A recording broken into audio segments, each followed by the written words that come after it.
Selamat pagi. Mari kita menaikkan pujian buat Tuhan sebelum kita menjalani aktivitas. Mari kita persiapkan hati kita untuk mendengar firman Tuhan. Saatku menyembahmu Tuhan.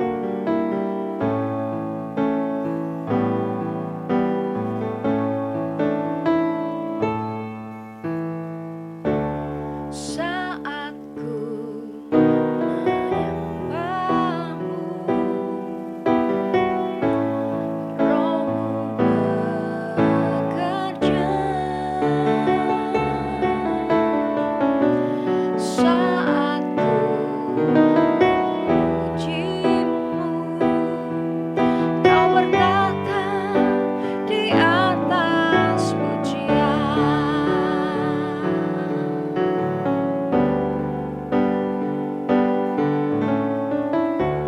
Saatku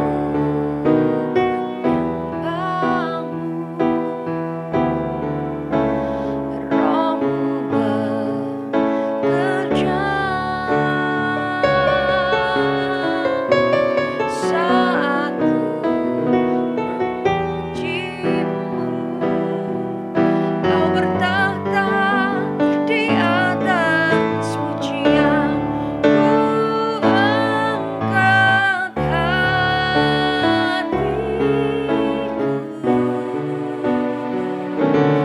ku pandang kekudusan-Mu.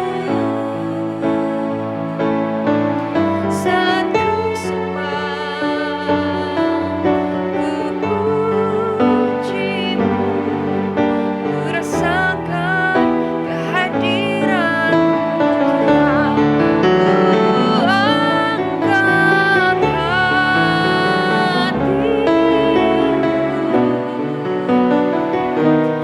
ku pandang kekudusan-Mu.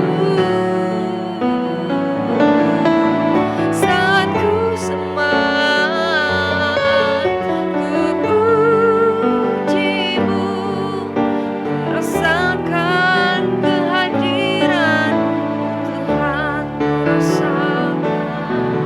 Ku rasakan kehadiran-Mu Tuhan. Ku rasakan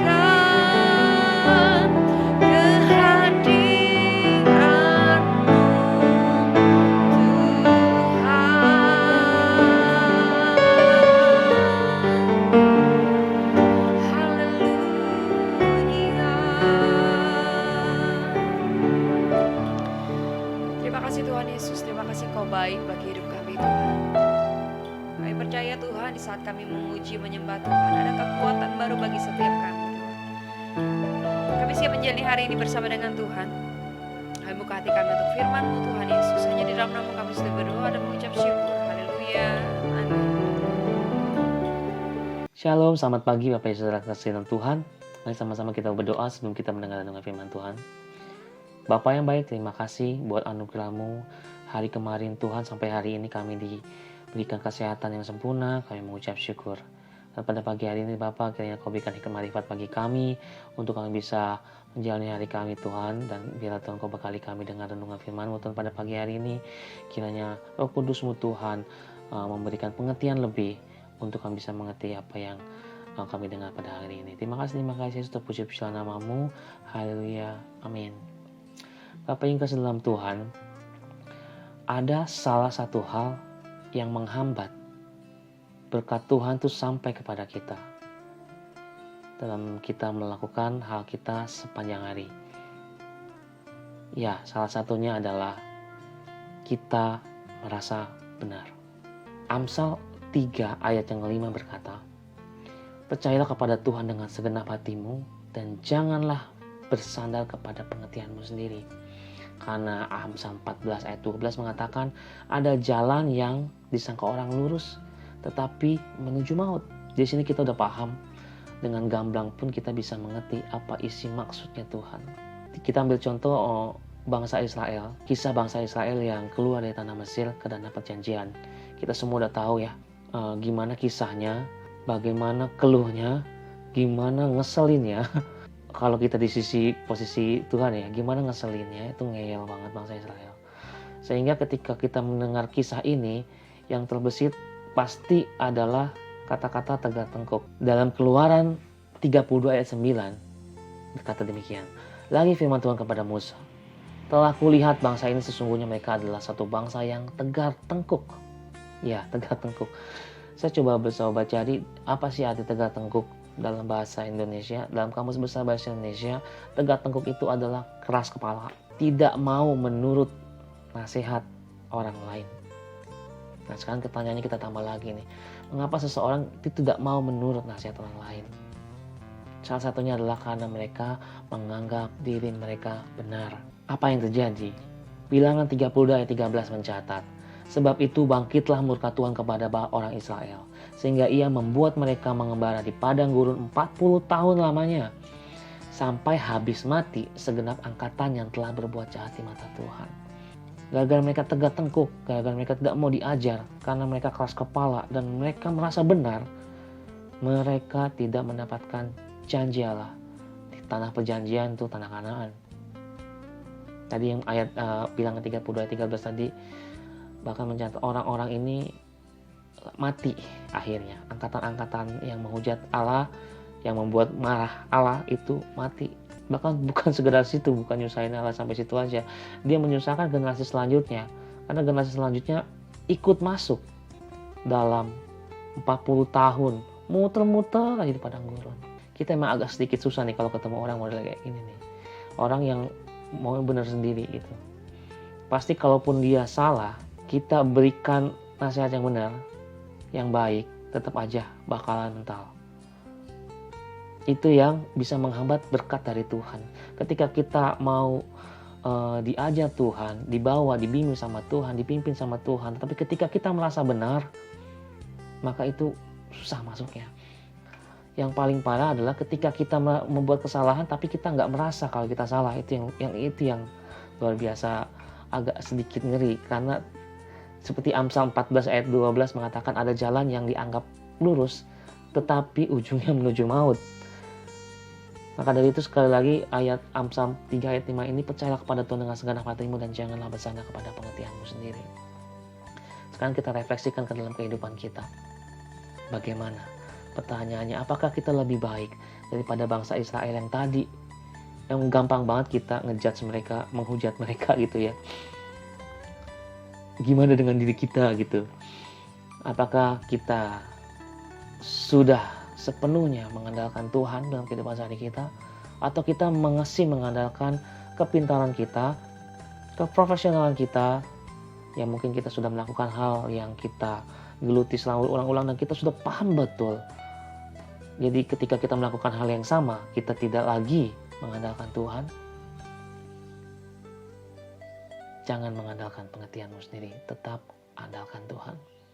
Bapak Ibu sudah kasih Tuhan, ketika kita mendengar firman Tuhan, merenungkan firman Tuhan, bahkan diadakan renungan seperti ini, sebenarnya salah satu tujuannya adalah untuk